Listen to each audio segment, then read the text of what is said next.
You're listening to Later with Mo Kelly on demand from KFI AM 640. McAfee has a list for 2024 of celebrity hacker hot list, to be exact. And it runs down the actors or actresses whose identities are the most often exploited by cybercriminals for online scams. The actors' likenesses are being used without permission on fraudulent schemes that peddle movie or song downloads, deals on celebrity-backed products, cryptocurrency investments, or tickets to high-demand concerts. The scammers also sometimes use convincing-looking deep-fake videos of the actors to get a fan's bank account information or to install malware on their devices that could obviously result in identity theft. Now, you're probably listening saying, oh, that would never happen to me. I would never fall for that. But a lot of people do. And with the use of AI, it makes it more and more difficult for people to discern. You may think that you wouldn't be had, but more and more people are being had. Here's a list of the top 10 celebrities whose names, images, and likenesses are used to dupe you and separate you from your money. Coming in at number 10.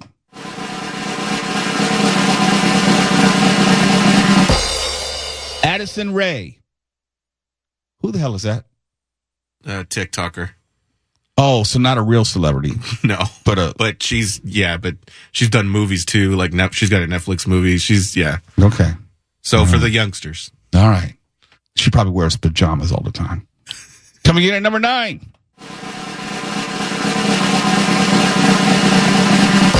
Johnny Depp. His likeness has been used without permission in giveaway, crypto, and fundraising scams. Number 8.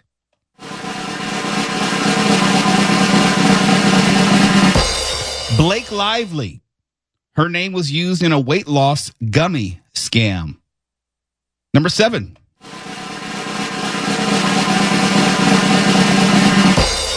Actress Sydney Sweeney. Her name and likeness have been used for crypto scams. Number 6.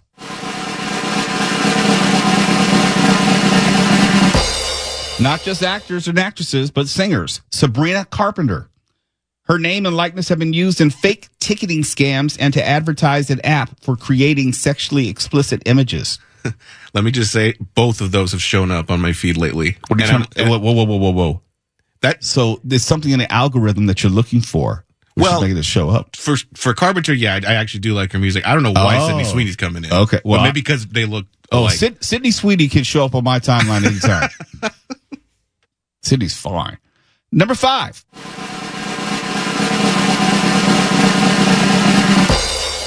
Tom Hanks. His name and likeness have been used to promote supposed miracle cures and wonder drugs. Number 4.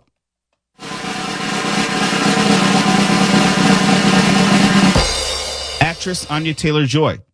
Her name and likeness have been used for a giveaway scam, and her Twitter/X account was hacked to spread fake Queen's Gambit sequel news. Okay. Number 3.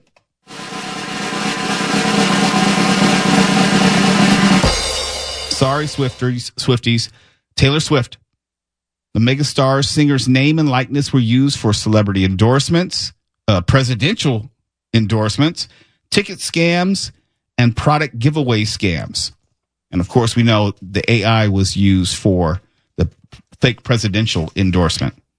Coming in at number 2 of celebrities whose name, image, or likeness have been used by cyber criminals to dupe people and steal their identities or money. Number 2 is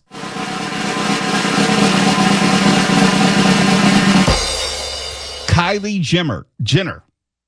Her name and likeness were used for social media giveaway scams and fake Kylie Cosmetics products and websites. And coming in at number 1, as far as the celebrity most misused by cyber criminals to take people's money or identities is, we have to get the right music.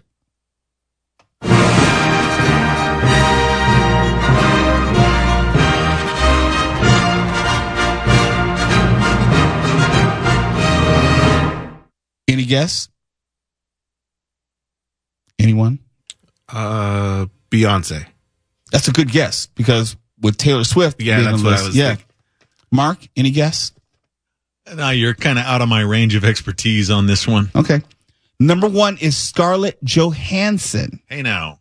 Really? Yeah, really. Yeah, I wouldn't think that she would be top 10. That surprises me. Well, definitely not one. Yeah, not number 1, but she is. Her name and likeness were used for advertisements and endorsements.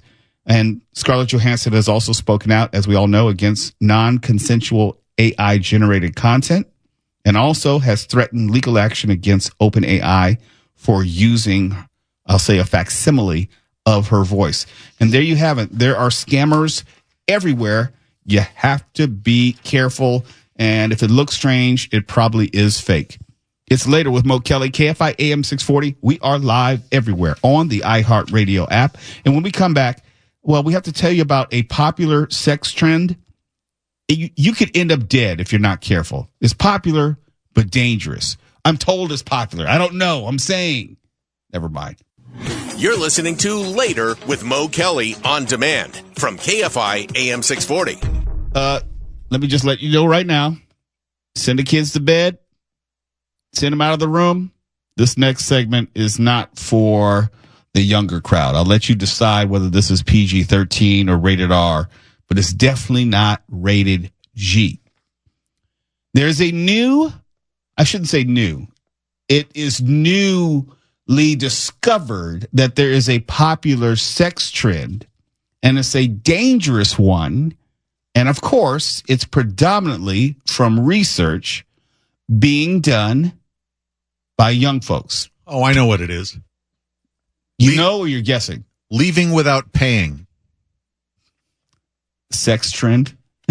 Leaving without paying? Okay. Yeah, you earned that one.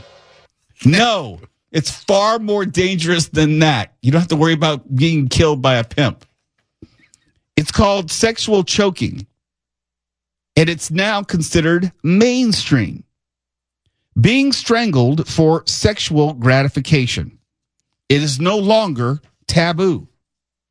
But young people are doing it far more often than any age demographic. And it is theorized that sexual choking initially came into prominence today through pornography because, let's be honest, pornography is much more accessible and available and affordable because you can find it for free now everywhere. Don't ask me how I know that. More so than ever before. And young people, they have gravitated to this practice. In college student surveys over the past 4 years, researchers have found that around 65% of young adult women and around 45% of transgender and gender non-binary have been choked during sexual activity of some kind. In sex between women and men, it's almost always the women being choked and the men doing the choking. And about 25 to 30% of male college students also say that they've been choked during sex. The researchers also found that the numbers for college students are consistent with the U.S. population at large. It's not just college students, but other young adults. Also found in this research, almost nobody over 50 reports having ever engaged in choking. It says reports, not actually. Go ahead, Twala, save me. No, look, I am just now over 50, and you better not put your hands on my throat. You better not choke me. We're going to have a problem in the restaurant. No. Yeah, problem in the what? What did you say?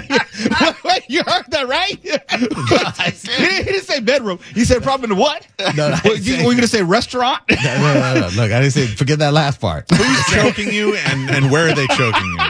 Please explain yourself. Look, it's not going down. Clearly it's not. Your Honor, I'd like to treat the witness as hostile. Proceed. Look, this is what we're talking about right now. We're talking about the fact that we don't know what you're talking about. No, this is a dangerous trend. Yes, it is. Very scary. But what were you talking about? I'm talking about different places where you may end up involved in a situation where it can get hot and passionate.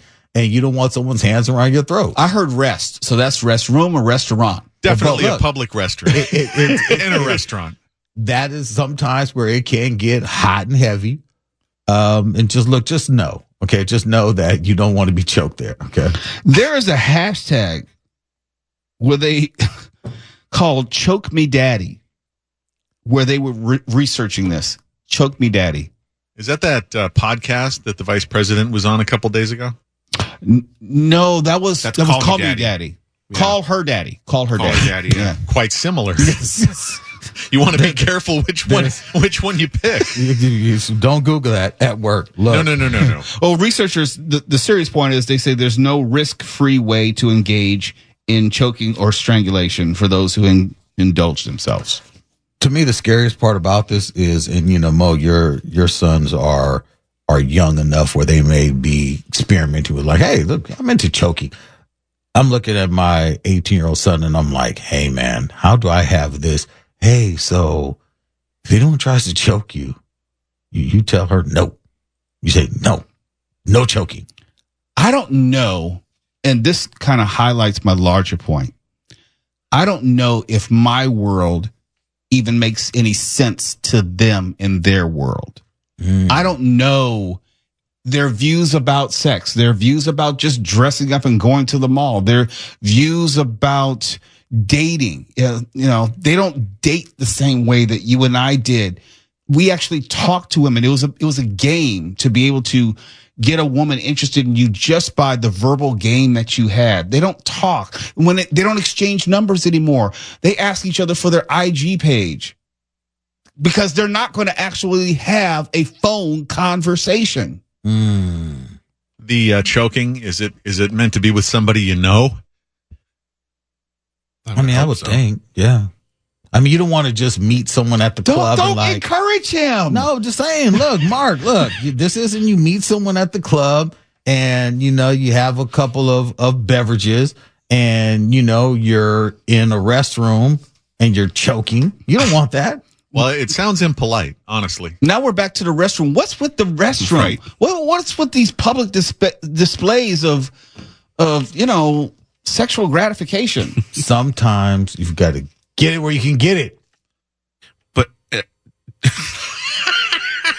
I'm sorry, y'all choked up? okay.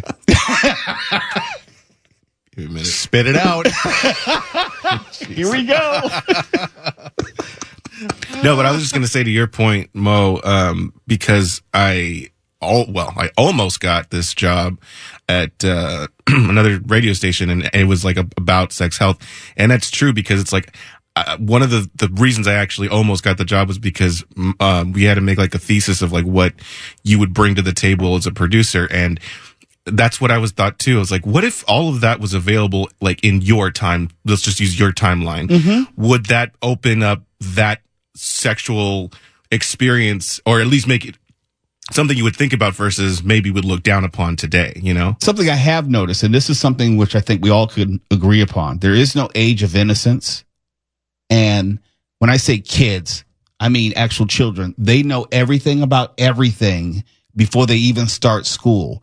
They're doing things at school that my generation, we just didn't even think of. Not before high school, at least. They have a sexual self-awareness that our generation just did not have. Now, I remember being 12 and 13 years old and couldn't think about anything but girls, but I really wasn't doing anything. And by and large, my fellow 12 and 13-year-old friends were not doing anything, not much, other than looking for Playboys and VHS pornos. That's because we didn't have the darkest sexual material available to humanity. That's what I'm saying. On our smartphones. Right. All those things are connected. That's got to rewire your brain at that age. Now, Twala grew up a little different than me. I did. A lot of my friends were older. A lot of my quote unquote homies in the neighborhood were a lot older and were more advanced, and they were not going to allow me at 13 just hanging around and being unexperienced. They're like, oh no, sir. We are going to find can I say restroom? No. There's a fruit. There's a fruit that you would call It was a colloquialism for a neighborhood lady of the night. Yeah, there was one in my neighborhood as well, and helped bring me along, but I was a little bit older. Yeah, so at 13, I was introduced to this veritable fruit lady, and and after that, unfortunately, it was on and popping. It was literally like all of the time. That's all we did. It was the conquest of what we called getting into dirt. And that's what it was. But still, the attitudes about sex and I will say the availability was different. Yeah, I get the sense now that most people, by the time they get to high school, most people have had some degree of sexual experience. You two are just going to drop that and move on? You think Foosh and I are going to let you move on from what you both just admitted? What, that we were taken advantage of when we were younger? Wait, who took advantage of who and where? Because she was older. Okay. So that makes it taken advantage of. And what was the fruit exactly, Tawala? Strawberries. Okay. Mine was pomegranate. Oh. What difference does it make? Well, because this is extraordinarily lurid, and that was what you called the ladies of the night, strawberries. But we weren't into choking. That's something that's all different. That was a no. Yeah. This my experience was one of those when you end up at Jackie Robinson Health Center the next day and your friends come in as well. You're like, wait, what are you doing here? What are you doing here? And it's like you're telling way too much, Twa. Hey, look, man. Way too much. It was talking about the walk of shame. It was a walk of shame. Was it a burning walk? It was very, very uncomfortable, screaming, bloody murder. There was a song created by Kool Moe Dee, which highlights this experience. 3 days later, go see the doctor. It's a real song. It is. I love finding out new things about my friends like this. It's Later with Mo Kelly, KFI AM 640. We're live everywhere in the iHeartRadio app. You're listening to Later with Mo Kelly on demand from KFI AM 640. There was a song created by Kool Moe Dee. 3 days later, go see the doctor. It's a real song. It is. I want to think that was maybe 1986 or so, but it was a huge hip hop hit because it talked about the realities of sex in a way that we could relate and understand for that time in our lives. Now, it wouldn't mean anything because the kids are doing everything already before they even get to high school. And that was the censored version, the non-censored version, which they were playing on the radio back then. I don't know how or why, but on 1580 K-Day, they played the original version uncensored. So you could hear all of those words, which were spun backwards there. Yes. That song was a life lesson record right there. But it's just different now. The way that kids, when I say kids, those who are under 18, are socialized, how they date, how they court. I can't even call it courting. I look at the prom pictures, and yes, I am old man, get off my lawn. It's very foreign to me. You don't see prom dresses and suits and tuxes anymore. Now you see hoochie Strip dresses, clubs. Yes, and regular looking dudes just looking regular. It's like, what's happening? Here's where it all ties together. I still think it's connected to the culture of permissiveness, and if you don't have standards, you don't have expectations, then there's nothing for people when they grow up to hold themselves to find that, okay, this is unacceptable, or this is too far, that is too much, or I'm embarrassing my parents, or this is not appropriate for a person of a certain age to do.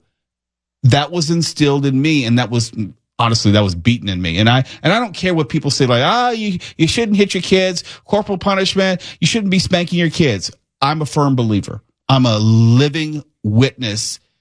A lot of times you can't reason with kids. They don't understand the dangers of the world. And there has to be some sort of consequences for behavior which can be inherently dangerous.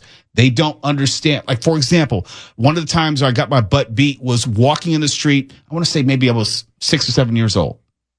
And my mother had told me, don't you ever walk in the street.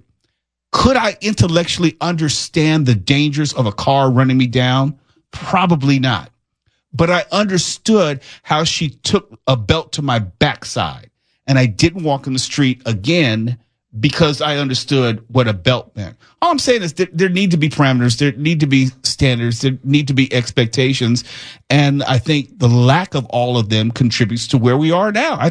There's a relationship. Look, if there's a study out now going into the new trend of sexual choking among young people, and this report isn't just talking about young in their 20-somethings, this is going into young people. Yeah. And that is the problem because, like you said, there is no age of innocence because if they've got a phone, if they hear anything happening in any record, there's a record that I heard today and I'm like, wow, this is where we're at in music where it's just, no, this sex is not a thing that we care about anymore. Here's the different thing. Since you and I both came from the music industry, we know this firsthand. There was a time, even though there were sexually explicit records in music, they weren't being played on the radio. You still had the parental advisory, and they had the radio version where they took out just about all the references. And so unless you heard what we call the dirty version, you wouldn't have any real wherewithal. But the songs now, there is no mistaking what they're talking about. And one thing, like, for example, Marvin Gaye, it used to be where he would sing about let's get it on, or sexual healing, but it wasn't explicit and it wasn't sexual. It was more sensual. He said, he sang about let's get it on. He also sang what's going on. They don't have that diversity of thought or ideas in music anymore. It's just all of it is sexual. All of it. All of it is sex. It's not even really like drugs and violence and records. It's just straight up sex. It's not even romantic anymore. It's like, hey, seen her at a club. We got it on in the bathroom. No callback. I'm just saying that. Again that's with the bathroom. No, it's not a callback. That's just that's what's in the records. That's what's in the records nowadays. That's what they're talking about. I think you're underestimating how many oldies consisted of guys begging for sex. Please come to Boston. I said sensual versus overtly sexual. Begging and, pleading and trying to get it on with someone. I think that's very different from a song where you're listing your favorite sexual positions, like Petey Pablo did with Freak a Leak, for example, off the top of my head. Cool. I mean, look, okay, that's all I had in my head as you guys are talking about this. But yeah, go ahead. Right. And naming women by name. I mean, right now, you heard on Conway promoting Yin Yang Twins being at the casino coming up. One of their biggest records was Salt Shaker. Shake it like a salt shaker. Shake it like a salt shaker. And then from the window to the walls to the moisture comes down my sexual genital parts. Okay, that does lack subtlety. However, I will say the old Bread song, I Want to Make It With You, not real subtle there either. Yeah, okay, no, I want to make it with you, but again, it wasn't graphic. That's not saying. What do you think it was? No, but see, it was still metaphorical, or yes, you knew what they were talking about, but they didn't say, I want to stick this here and I want to do that there. The point is, it signified a change of what was being played on the radio. A lot of this music started in the strip clubs. Definitely that song started in the strip clubs.